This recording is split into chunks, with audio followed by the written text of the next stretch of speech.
अस्सलाम साहब जी। वालेकुम सलाम। बीवी जी आ गई? नहीं।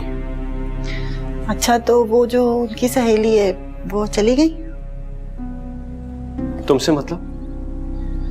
वो जी कॉलोनी की सारी बीबियां मुझसे पूछ रही थी। एक तो ये लोगों को मसला क्या है, अपने घर में क्या हो रहा है उसकी फिक्र नहीं, लेकिन दूसरे के घर में क्या हो रहा है उसमें ज्यादा दिलचस्पी है। ऐसा तो है ना जी। अब वो शफक बाजी इतनी अच्छी हैं कि सबके दुख दर्द में काम आती हैं, सबका कितना ख्याल करती हैं, और फिर ऐसे में अगर उनके घर में कोई और औरत उनके शौहर के साथ आकर रहने लग जाए तो फिर सबको तो बुरा लगेगा ही ना। और तुम्हें ज्यादा बातें करने की जरूरत नहीं है, जाओ अपना काम करो। जी।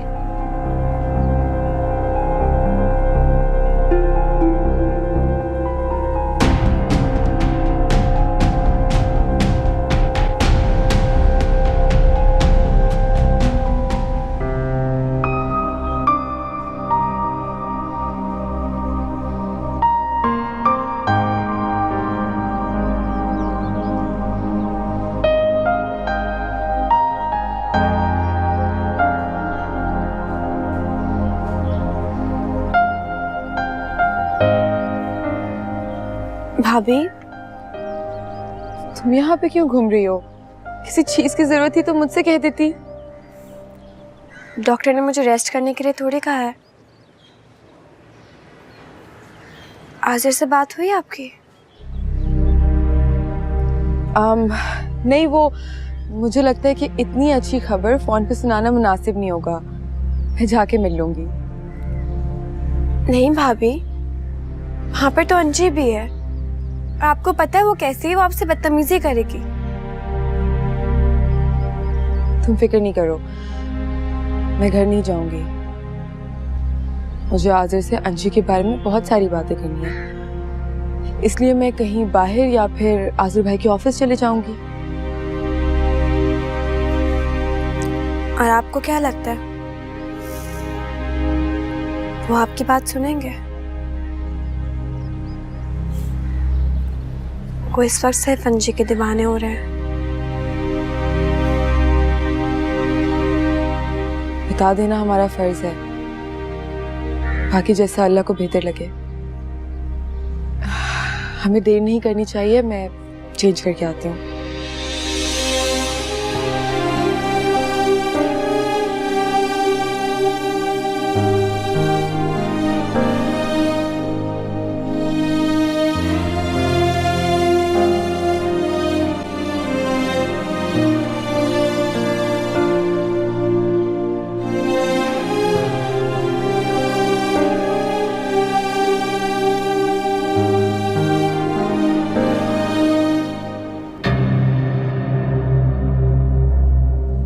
मेरा और अंजी का साथ रहना ठीक नहीं है, ये किसी भी तरह मुनासिब नहीं है।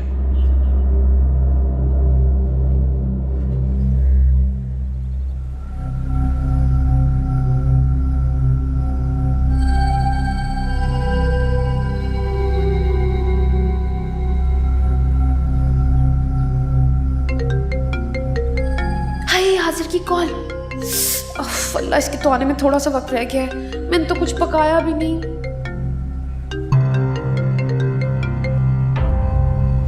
हेलो आजिर, कैसे हो? कैसा हूं ये तुम बताओ। लो, जिसके लिए सारी दुनिया छोड़ दी वो मुझसे पूछ रहा है कि मैं उसे कैसा लगता हूँ। सुभान अल्लाह। आजिर, आज मेरी तबीयत कुछ ठीक नहीं है। वापसी पे कुछ खाने के लिए ले आओगे? क्यों, क्या हुआ तुम्हारी तबीयत को? हाँ, अचानक मेरे सर में इतना दर्द शुरू हो गया, क्या बताऊं। अब सारी सारी रात टीवी देखोगी तो यही होगा ना, और यकीनन अभी भी टीवी देख रही। तो और क्या करूं, वक्त काटे ही नहीं कटता। अंशी, थोड़ा घर पे तवज्जो दो। जब घर वाली बन जाऊंगी ना, तब घर पे भी तवज्जो दे दूंगी। अच्छा सुनो, मैंने तुम्हें इसलिए कॉल किया है ताकि तुम आफ्ताब से बात करो, उससे कहो कि तुम्हें डाइवोर्स दे। हमारा यूं एक साथ इकट्ठे रहना भी मुनासिब नहीं। हाँ, बात कर चुकी हूँ मैं उससे। तो फिर दबाओ, तो जोर डालो। अगर वो फिर भी तुम्हें डाइवोर्स नहीं दे रहा तो हम खुला के भी पेपर जाहिर कर सकते हैं। नहीं नहीं आजिर, मैं अपना हक महर किसी सूरत नहीं छोड़ूंगी। आज ही बात करती हूँ मैं आफ्ताब से। उसे तो मुझे तलाक देना ही होगी।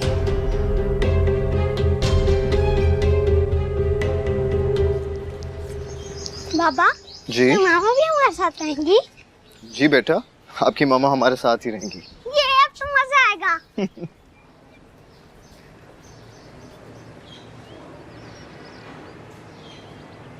शाम साहब जी, वालेकुम सलाम। किससे मिलना है आपको? जी वो अंजुम बीबी से। अच्छा, ये वही है ना जो मेरी बेबी के शौहर के साथ इस घर में रहती हैं?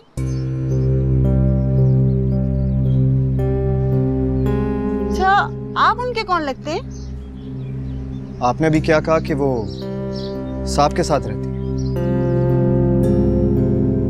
और आपकी बेगम साहिबा कहाँ है? बेगम साहिबा वो तो जी चली गई। वैसे बहुत ही हयादार बीबी हैं, वो ऐसे मंजर नहीं देख सकी होंगी, तब भी चली गई। कौन है? जी आपसे मिलने कोई आया है। ठीक है, तुम्हारा काम हो चुका है, तुम जाओ। मेरा बेटा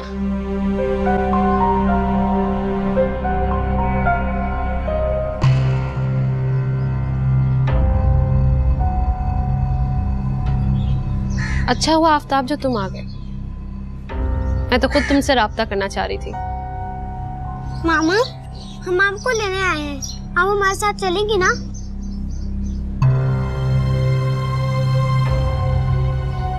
मुझे अब कहीं नहीं जाना।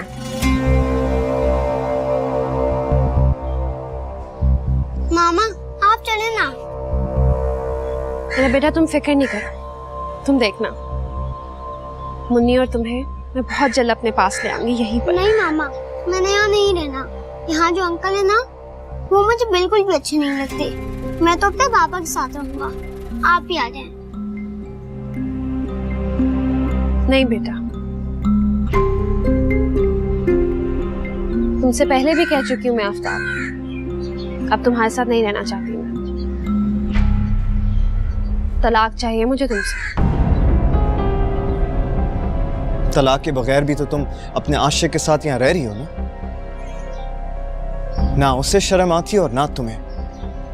तो फिर ठीक है, इसी तरह रहती रहो तुम। मशवरा नहीं मांगा मैंने तुमसे।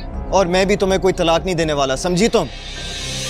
चलो आसिया, अब तो तुमने खुद अपनी आंखों से देख लिया कि ये कितने बुरे किरदार की है। Shut up! ऐसी बातें सुनने की आदी नहीं हूँ मैं, समझे? और मेरी किस्मत अच्छी है कि तुमसे जान छूट गई। चलो बंटू। बाबा हम तो मामा को लेने आए थे ना। बंटू चलो। बंटू बेटा, तुम इधर ही आओगे मेरे पास, तुम फिक्र ना करो। खबरदार, खबरदार जो तुमने मेरे बच्चों से कोई ताल्लुक रखा था। चलो। ये तो तुम्हें वक्त ही बताएगा।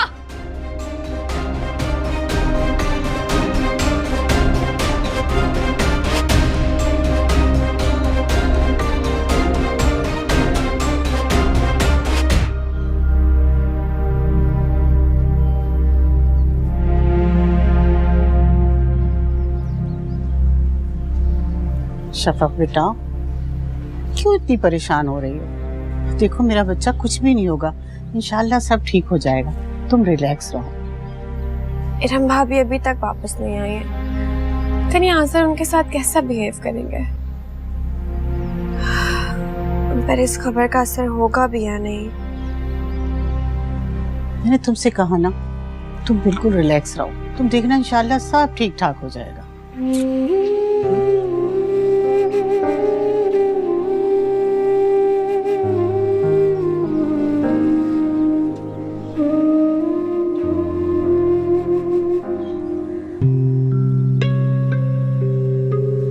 इसकी इतनी जुर्रत मुझे इनकार कर रहा है, बच्चों को ना मिलने देगा।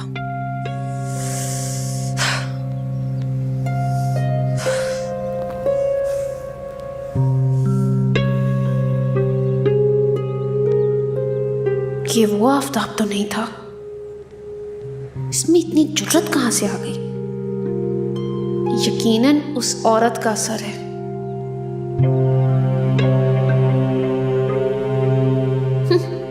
देख लूंगी तुम्हें तो।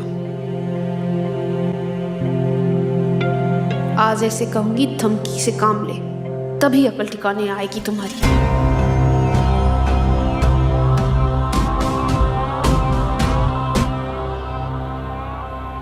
ये मेरा ऑफिस है और मैं यहाँ काम करता हूँ। ये जगह नहीं है पर्सनल मैटर्स डिस्कस करने की। अगर आप मेरी कॉल्स रिसीव कर लेते आजिर भाई तो इसकी नौबत नहीं आती। तो मैंने आपकी कॉल्स एक रीजन की वजह से अटेंड नहीं की। अगर आप समझ जाती तो यहाँ नहीं आती। अगर ये सब कुछ इतना आसान भी तो नहीं। शफक आपकी बीवी है और एक बाकिरदार बीवी,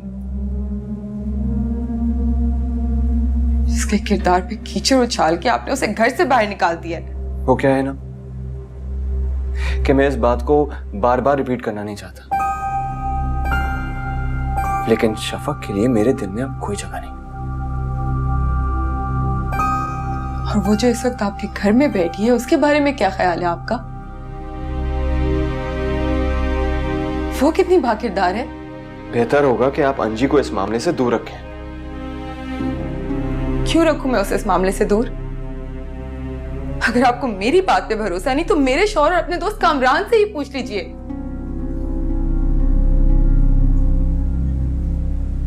जैसे आज शफक अपने नसीब को रो रही है, ऐसे कभी मैं भी रोया करती थी। ये सारी मोहब्बत का ड्रामा अंजी कामरान के साथ भी कर चुकी है। भाभी प्लीज खामोश हो जाइए। ऐसा ना हो कि गुस्से में मैं आपको कुछ ऐसे अल्फाज बोल दूं कि मुझे खुद रिग्रेट करना पड़े। मैं कोई इल्जाम तो नहीं लगा रही, सिर्फ हकीकत बता रही हूं आपको। अगर मेरी बात पे भरोसा नहीं तो आप अंजी के मोहल्ले वालों से ही पूछ सकते हैं कि उसका किरदार कैसा है। और अगर उनकी बातों पे भी यकीन नहीं आए तो कामरान के सामने सिर्फ एक मर्तबा अंजी का नाम लेके देख लीजिएगा, बहुत कुछ पता चल जाएगा आपको। मैंने, कामरान ने, फुप्पो ने, अंकल ने, हम सब ने शफक को अंजी से दूर रखने की बहुत कोशिश की, क्योंकि हम अंजी की असलियत जानते थे। मगर हमारी शफक बहुत भोली आजिर, वो तो अंजी की मोहब्बत में जैसे अंधी हुई हुई है। और देखें, आज अपनी उसी दोस्त की वजह से वो अपने ही घर से बेघर हो गई है। शफक अंजी की वजह से बेघर नहीं हुई है, बल्कि अपने दागदार माजी की वजह से उसने अपना घर खोया। आपको कब से यही बात तो समझाने की कोशिश कर रही हूं कि शफक का माजी दागदार नहीं है। वो आज भी आपसे बहुत मोहब्बत करती है, आपकी इज्जत करती है, इसलिए वो अभी तक कराची भी नहीं गई। यही है लाहौर में मेरे घर में, मां बनने वाली है वो। तस्वीर है आपकी। ये क्या कह रही हैं? ठीक कह रही हूँ आसिफ भाई, वो बहुत परेशान है, उसकी तबीयत भी बहुत खराब है। आप उससे मिलें, उसे जरूरत है आपकी, उसे तसल्ली दें।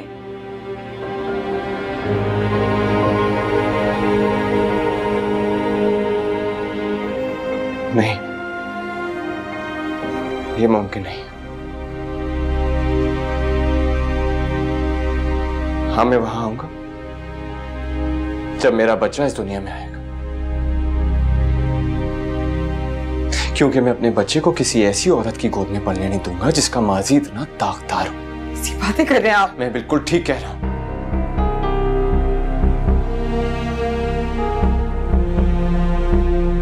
बहुत उम्मीद लेकर आई थी मैं आपके पास, मगर मैं भूल गई थी कि जिस औरत की जाल में आप आ चुके हैं उसकी जाल से निकलना इतना आसान नहीं। मगर आप पछताएंगे, क्योंकि अंजी को सिर्फ और सिर्फ दौलत से मोहब्बत है। जो औरत अपने बच्चों की नहीं हो सकी, वो किसी और की क्या होगी?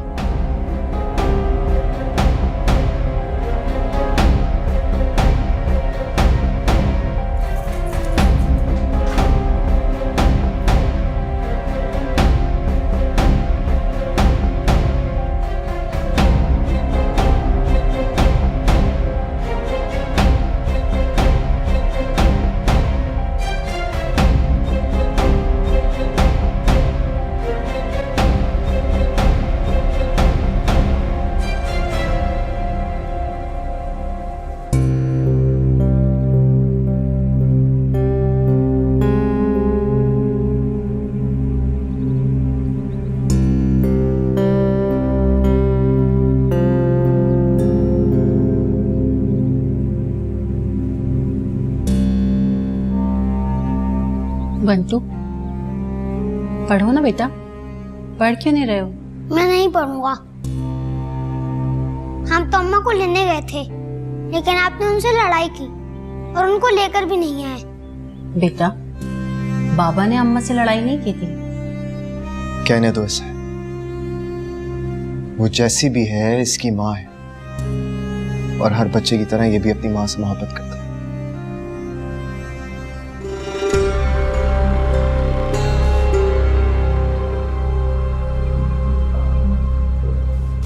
फिर क्या सोचा है आपने? इसके रवैये ने मुझे कुछ सोचने पर मजबूर कर दिया है। वो मुझे जालिम समझ रहा है, उसको लगता है कि मैं उसकी माँ के साथ बुरा कर रहा हूं।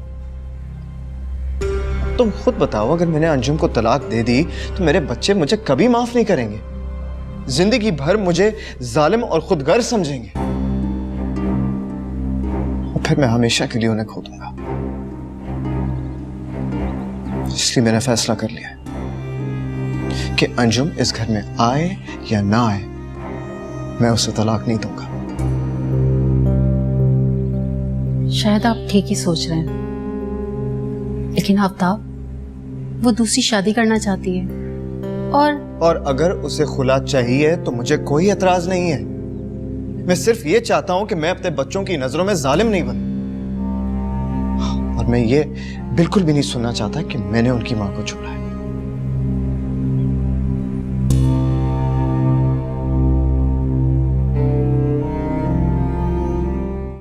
की आंख में कि नशा है, गालों पे उसके दिल का निशान है, इस पे फिर उसकी हया है, ये दिल ले लिया है, ये दिल बोले।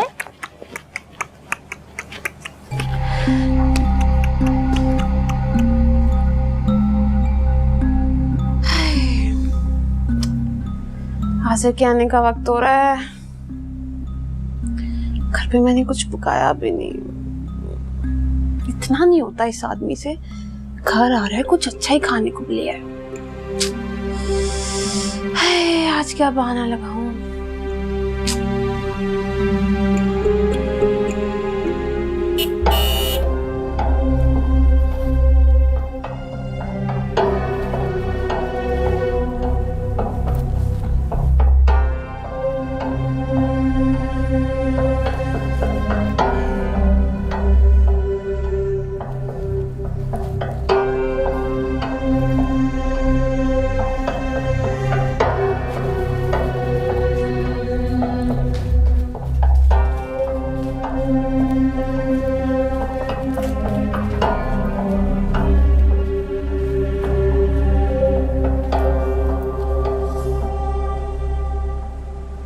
अंजी, अंजी, आज तो बोलो, आज मेरे सर में बहुत दर्द हो रहा है।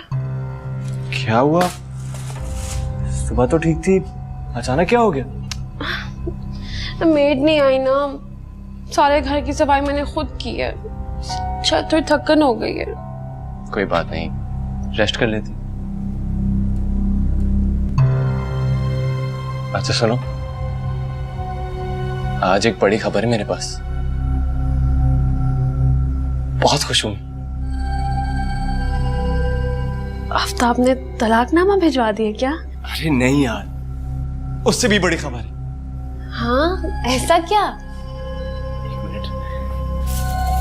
अरे मिठाई भी लाए हो? मिठाई लाया हूं तुम्हारे लिए, पहले मुंह मीठा करो फिर बताऊंगा।